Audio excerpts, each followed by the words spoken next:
subscribe to the channel, turn on the notification bell, like this video, share it with your friends, and leave a comment about what you thought of this story.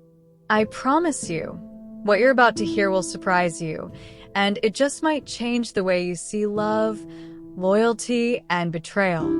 Have you ever felt completely lost, like you were living in a lie that no one else could see?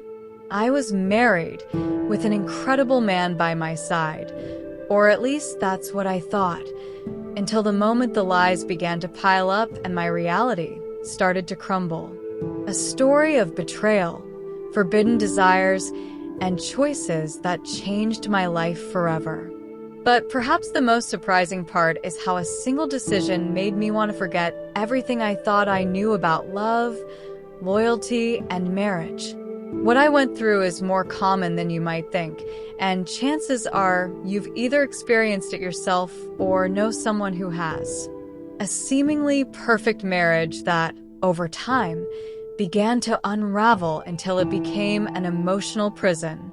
But the real twist came when a stranger entered my life, and everything I believed to be unshakable was shattered. The story I'm going to tell you is about how one act of infidelity didn't just destroy my life. It revealed the true face of betrayal and choice. But I'm not here to talk about what I lost. I want you to pay attention to the lessons this story carries, because if you can apply what I learned, you might avoid making the same mistakes. What happened to me is something no one wants to go through, but it's a truth that needs to be told. So before you go any further, hit that subscribe button, turn on the notification bell, like the video, share this story with someone who needs to hear it, and of course, leave a comment with your thoughts, because this story is about something much deeper than betrayal. It's about the choices we make and how they shape who we are. I remember the moment I realized my marriage to Ethan was no longer what it used to be. At first, it felt like the emotional distance was forming slowly, almost without us noticing. In the beginning, our conversations had meaning. We shared our dreams, fears, and accomplishments. But over time, the words became empty, the glances more distant, and the warmth that once existed between us simply disappeared. What had once been a true partnership now felt like soulless cohabitation. I felt more disconnected from him every single day. What left me even more lost was the feeling of being trapped in a relationship where intimacy, both emotional and physical, had vanished. You know that feeling of being next to someone, but still feeling completely alone? That's exactly how I felt. The routine, the daily responsibilities, the lack of connection, it all drove us further apart. The love that once felt eternal was now gone, diluted by the daily grind and our lack of real effort to understand each other. And then I asked myself, how did we get here? How did I end up living with someone who no longer saw me and whom I no longer saw the same way? That question echoed in my mind as I tried to make sense of why everything we once shared now felt so superficial. But instead of rushing to find answers, I found myself becoming more and more aware of the feelings growing inside me, feelings I could no longer ignore for much longer. The worst part of it all was knowing something was missing, yet not being able to convince myself that anything could really change. That emotional emptiness had started to feel like a part of me, and I no longer had the strength to fight it. But, like everything in life, that emotional distance ended up leading to something else. Something I never imagined would happen. But that is a story for the next chapter. It was just another regular day at the office, until Aiken entered my life. He was a man who carried a quiet confidence, a presence that seemed to fill any space he walked into. I was so caught up in the details of the office renovation that I didn't notice him at first. But soon enough, something about him caught my attention. The way he moved, the way his eyes scanned the room. It all felt like an invitation to something I wasn't sure I was ready to face. He wasn't like Ethan, so secure and predictable. Aiken had something mysterious about him, something that drew me in a way I couldn't explain. At first, I tried to convince myself it was just a passing attraction, something all of us feel at some point. But as time went on, I found myself thinking about him more and more. Whenever our paths crossed, even in the most casual interactions, something in the air felt different. He knew how to look me in the eye, and for a moment, he made me feel like I was more than just a married woman. There was a connection there, subtle but strong, and it kept me constantly on edge. I knew I was drifting away from something fundamental, but I couldn't stop the way I felt. I never imagined that this attraction would turn into something more.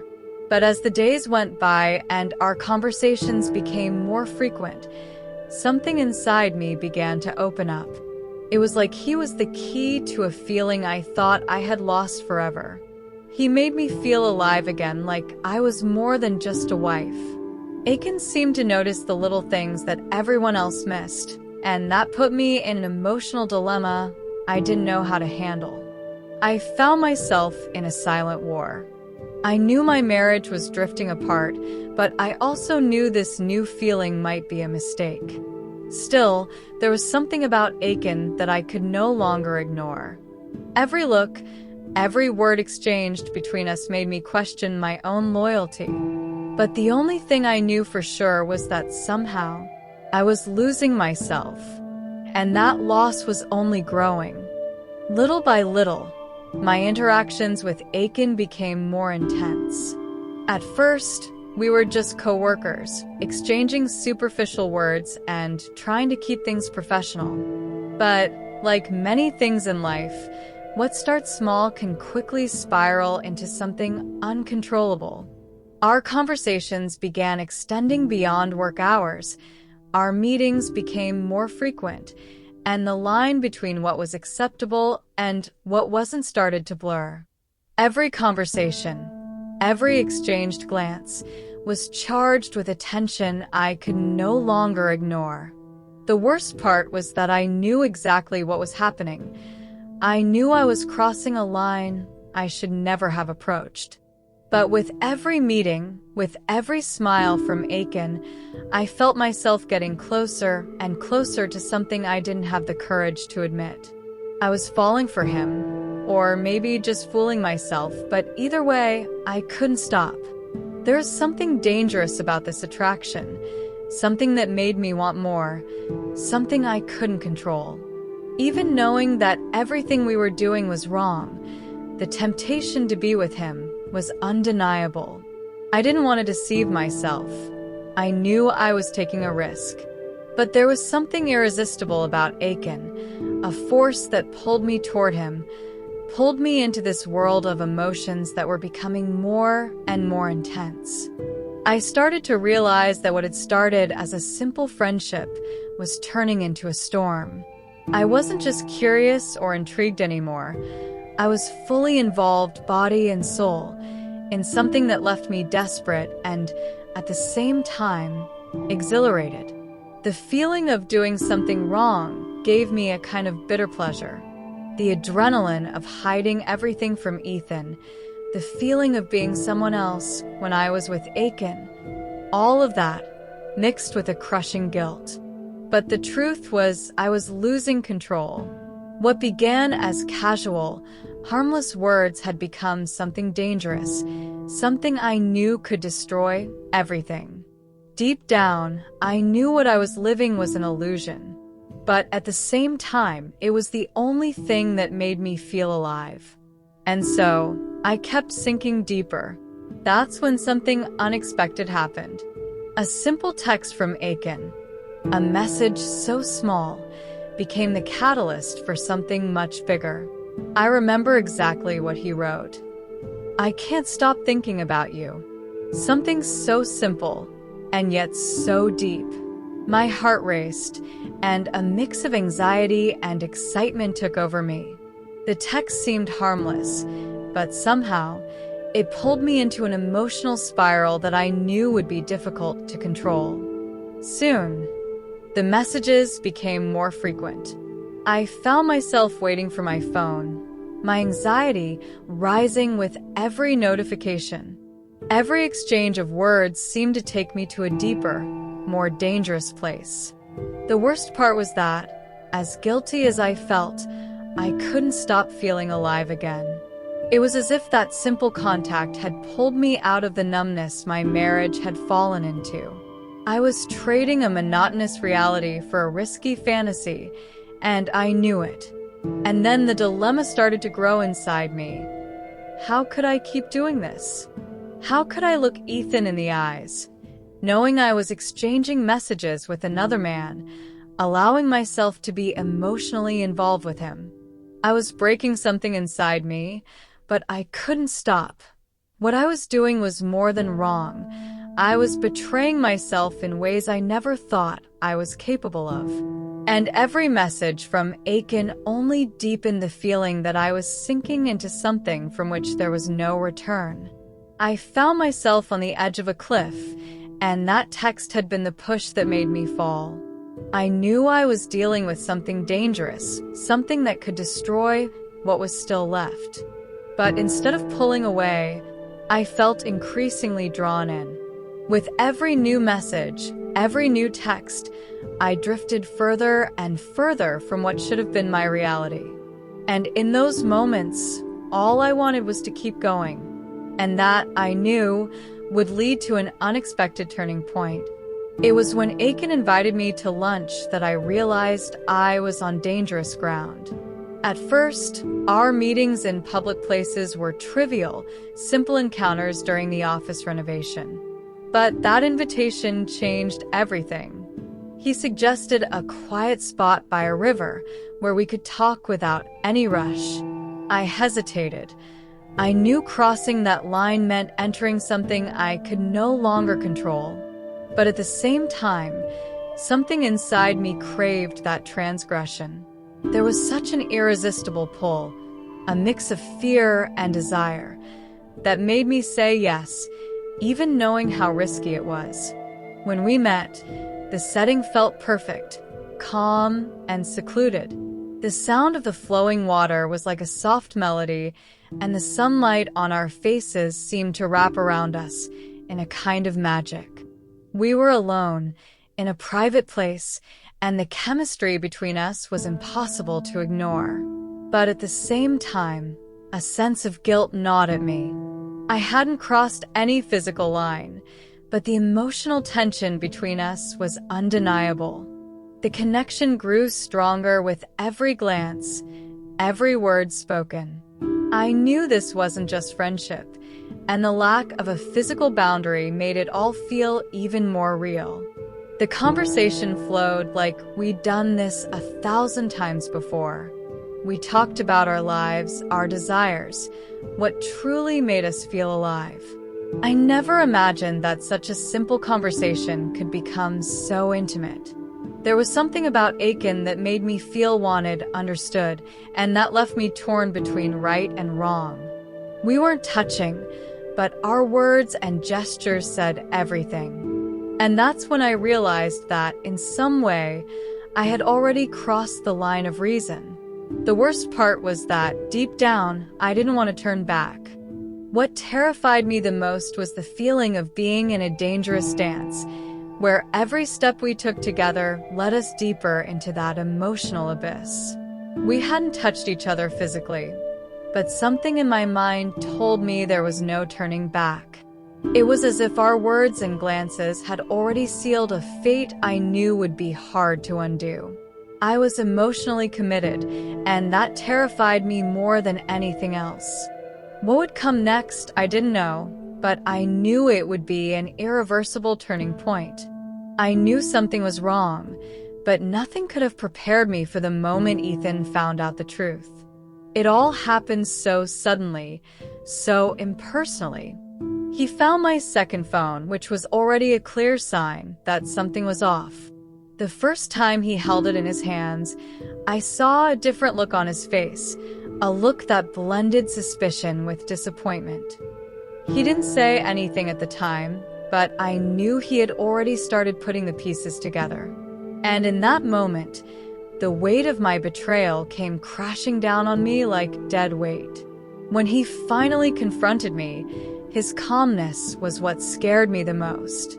I expected yelling, accusations, an explosion of anger, but no. Ethan looked at me with an almost cold expression, as if he already knew everything. And in fact, he did. He had access to my phone, to the texts we exchanged, the pictures I had saved, even the videos he had tracked without me knowing. The scariest part was that he never let on that he knew. He had been meticulous, as if he were planning every move, waiting for the right moment to make me face the truth. The conversation was tense, but strangely calm. The feeling of being watched, as if he already had everything in hand, left me completely defenseless. Every word he said felt like a dagger straight to the heart. That man, with whom I had shared so many years of life, was now looking at me like I was a stranger. The realization that my betrayal had been completely exposed was a shock. But the worst was yet to come. He wasn't just hurt, he was taking action. When he looked me in the eyes and said, "You knew exactly what you were doing, didn't you?" It felt like a punch to the stomach. He knew I was sinking deeper and deeper into something I couldn't undo. And then the final revelation came like a final blow. He told me, with surprising calm, that he had taken action against Aiken. No, it wasn't just a conversation. He had gone much further than I ever imagined. But that's something we'll only understand later, because the consequences of my betrayal were about to become far greater than I ever expected. I never imagined the consequences of my betrayal would go that far. When Ethan revealed that he had reported Aiken to immigration authorities, my world began to collapse. My first reaction was a mix of disbelief and panic. He had actually done that? He had destroyed Aiken's life in retaliation? But while the anger inside me grew, another emotion took over: guilt. I knew this had everything to do with what I had started, with what I had allowed to happen. The devastation was real, and it wasn't just mine that was at stake. Ethan had played his hand coldly, calculating the damage as if he were cleaning up a mistake from the past. When he told me about Aiken's deportation, something inside me shattered. It was as if, in that moment, he had closed a door that had no key to return. Aiken's life, which had once seemed so promising, was turned upside down, and I knew I was the one who had caused all of it. But more painful than losing Aiken was the fact that my own life was crumbling before my eyes.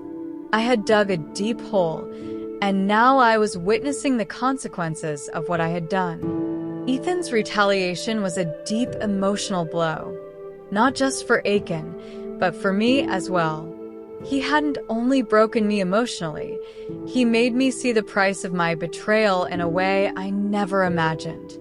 I knew that, in some way, I deserved what was happening, but that didn't make the pain any easier to bear. Every word Ethan spoke about Aiken being forced to leave the country felt like a sharp blade cutting into my soul. I could no longer deny the responsibility for the chaos I had caused. And when I finally grasped the depth of Ethan's retaliation, I was overwhelmed by the sense that maybe I had lost more than just Aiken. I had lost respect. I had lost trust. I had lost the very essence of what our marriage once was. I had touched something so deep, something so irreparable, that even now, as I write, the consequences still echo within me. But like in every story, the pieces of the puzzle will fall into place. And I just had to wait for the next blow to come. When the storm passed and the dust finally settled, I was left standing there, alone, staring at the wreckage of what remained. Ethan's final message to me, sent after everything was over, still echoes in my mind. "You made your choice, sweetheart. Now live with it." It felt like a death sentence for the life I once knew.